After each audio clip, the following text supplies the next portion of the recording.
gentlemen, it has been quite a minute since I've done this. I think a lot of people have stopped doing ASMR card magic, me included.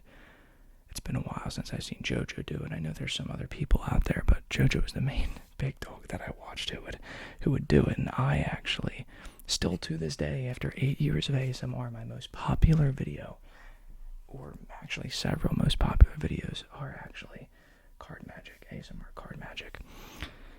I haven't done it in a long time, but as I began to, dive into it and learn some simple tricks, I can tolerate. Not only can I tolerate, I can record a video on it. So with that being said, I am going to be doing just one trick tonight. But the beauty of this video is I will be performing the trick for you, and then I will simultaneously be revealing how the trick is done. And do not worry, this is actually one of the simplest card tricks you can do. I always love when tricks do not require a ton of heavy lifting. They don't require, 1,000 crazy movements that a beginner cannot really do. So tricks like this I always enjoy finding. So with that being said, we have a full deck here.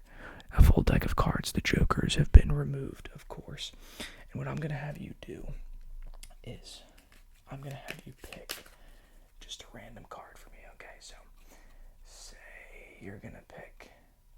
Actually, let's do this first, because I'm actually forgetting already. We're already off to a great start. So pick any card. Let's say you say this one. Okay. Okay. So you see that card, right? 5 of spades. Now, I am allowed to see it. That's totally cool. What we're going to do is we're going to put it back on the top of the deck. And what I'm now going to do is take your card and place it, hopefully, somewhere in the center. Somewhere in the center of the deck. Now, here's where the magic happens, because your card is somewhere sandwiched in the middle of the deck. What I want to have the ability to do here is to move, like I haven't touched anything. You can see it. You can see I haven't touched anything. My superpower here is going to be to move this deck away from your field of vision for 1 second. In that 1 second, I will locate your card, and it will flip over in the middle of the deck. Keep in mind, this is not easy. In 1 second of just moving this out of frame, I will literally have to find your card somewhere in the middle, search the whole deck, and then flip it, and then make it look all smooth. That's crazy, right? With that being said, let's do this. Was that your card? I'm just kidding. I just flipped the deck over. Because if I fan out the cards, there's only one that's face up. And that is your card, the 5 of spades. Now, you could have actually done this 2 ways. The original way was actually to have, for a cooler reveal, have everything face up. And then you can actually reveal that it's their card. That actually would have been cooler, but I did what I did, and I don't regret it. So with that being said, how is this trick done? Now, maybe some of you, magicians out there actually know how I did this, but it's very, very simple, and honestly, these cards didn't make it too easy on me. It seemed a little more visible than normal, but with that being said, how did I do this trick? And apologies, I'm going to try to move the way I'm sitting. It's very uncomfortable how I'm recording this, but I'm used to being in the frame and not just my hands. And okay, but anyways, how are we going to do this trick? Very, very simple. Flip the deck over, okay? Flip a card, the 5 of hearts, like that, right? So now you have all these cards face down and one face up at the bottom, okay? Now, you will literally have them pick any random card. It does not matter. So, have them select. Let's say they pick this one. Now, as you are flipping this card over, as you are revealing this card to them, you are flipping so that your 5 of hearts is actually like that. So, again, 5 hearts is on the bottom, all these cards here. You are literally, as you are taking the card out and saying, take a look at that card, you're flipping just like that. And the idea is that as they look at the card, they're not noticing the flip. So now, the 5 is right here, and the 5 is right here. So when you place the card back, again, this is kind of where I was saying it gets iffy, because, you know, if you don't square it up, it's easy to see the white right there. But I need a little breath, a little breather. This is anyways, okay.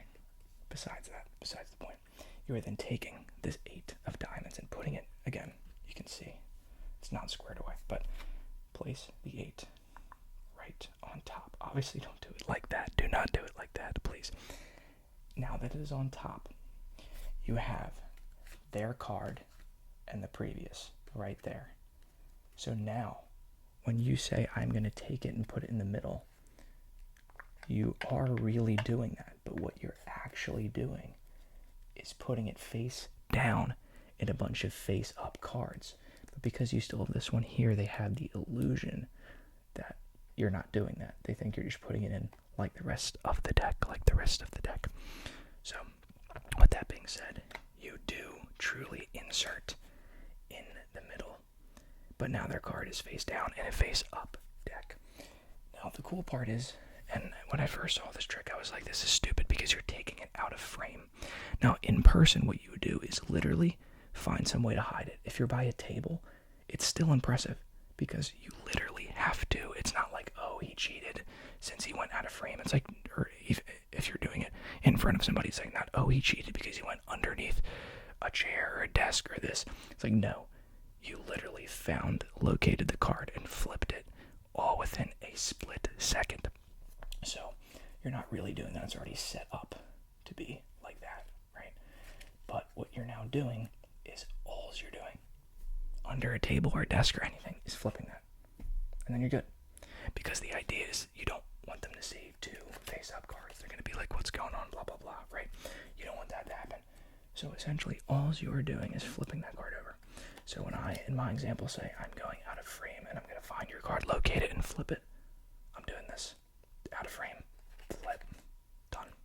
That's it. So super easy trick to do. Again, if you're doing this in front of somebody, hide it under a table, and just, you know, like if there's a table here, a desk or a chair, I say I'm going to locate your card, done. It's already set up. All you got to do is flip that final card.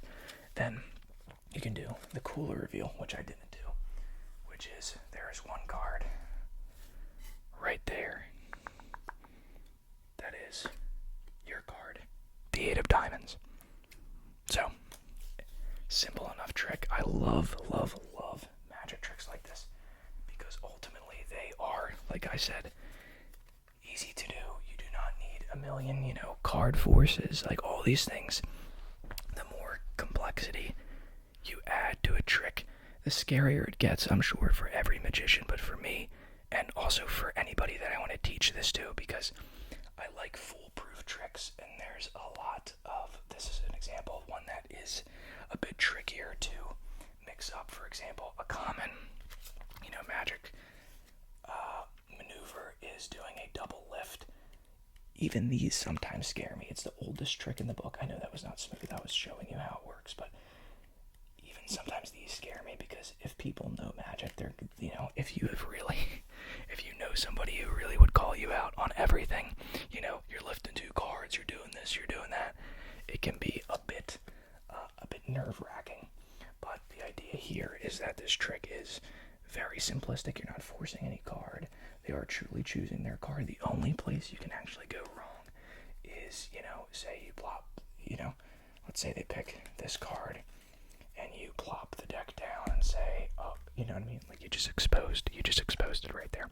So don't do that, but as long as you don't do that, you are good to go. You are good to try this trick on anybody that you know. And with that being said, ladies and gentlemen, I hope you enjoy the return of the card magic. I really do need to know if you like it. If you don't mess with it, that's that's totally cool. If you do, give this video a like. Honestly, there's a new hype feature, which is pretty cool. So that means within the first 7 days of a video, you can rank it on a leaderboard, which is kind of cool. So like, hype, subscribe, all that good stuff. And yeah, if you guys want this to continue, I will gladly do so. But let me know. And with that being said, more videos to come, many more videos to come. I'm very excited for, future collaborations and all these video ideas that I have. A lot of shorts I have planned and all this stuff, but yeah. Hope you enjoyed. It's been a minute, so I'm glad to be back into doing some of this simplistic card magic for you guys. And I think the best way to do it is honestly to get the best of both worlds, where you get to be amazed by a trick, but then you also get to actually learn how to do it for yourself. So, thank you for watching, ladies and gentlemen.